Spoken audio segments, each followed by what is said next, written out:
All right. Well, the latest WikiLeaks release revealed many close to Clinton have been kept in the dark about her private email server. In one email, Clinton ally Neera Tanden writes the Clinton campaign chairman, John Podesta, this, quote, "Do we actually know who told Hillary she could use a private email? Has that person been drawn and quartered? The whole thing is blanking insane." So, if they thought that it was so insane, how did they get away with this and cover it all up? Joining us right now to weigh in is Judge Jeanine Pirro. Well, Judge, they thought they could get away with it because they weren't going to tell anybody. Exactly. And what we find out from WikiLeaks is that, you know, when people say that Hillary Clinton is so experienced, well, I think that now the American public understands what her experience is like.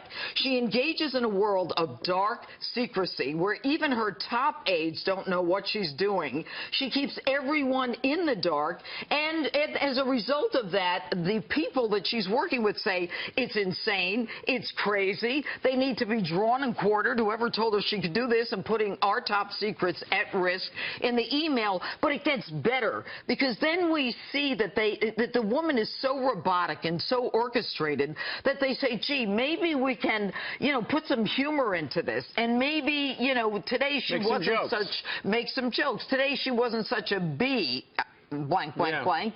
And you realize that Hillary Clinton is not so much a real person as she is someone who goes through her aides in terms of what's to be said, a PR firm in terms of what can be said, and then her lawyers in terms of what legally can be said. And it's just ugly. It's horrific. And even they understood how dangerous it was, and they said we should have gotten this out 18 months ago. Doesn't it just show, you know, she said, what I say in private is different from what I say in public, and her campaign is similar because they're saying, oh, it's not a big deal. You know, we followed the law. It wasn't classified information. But then you read their emails to each other and like, holy cow, this is happening. They are panicked, and that's why they're saying this person should be drawn and quartered. They know that this is a violation of the law. And then in one of the emails they say, oh, not to worry, it's been taken care of, or hasn't been, you know, and you realize that they're saying the fix is in. So you've got this clan that is this octopus of financial and political and powerful connections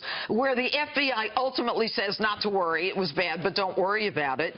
And they know how bad it's been, how politically dangerous it is, and yet they have this face for America like, we're here, we're in it for you. They're not. But they can't say anything to her, which I find so striking. In a lot of these emails, the staff kind of comes off as the adults, and it's Bill and Hillary Clinton who are sort of out of control, but they don't have the courage to confront them directly. What does that say about her management style, where her own closest aides are afraid to speak clearly to her?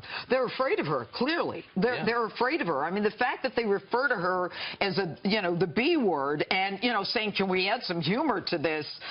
It makes it clear that she engages in a world of her own where not only is she not willing to take any criticism, but she doesn't even want people in her world to know what she's doing. And her world is all about power and money for she and her husband. Over the last week, I know the Trump campaign has had this women's empowerment tour throughout portions of Florida. You were down there watching what was going on. The reaction to the Trump ladies? Well, you know what? It's very interesting what's going on in Florida. I was there yesterday, got back last night, a little delayed because of what happened with Governor Pence at LaGuardia.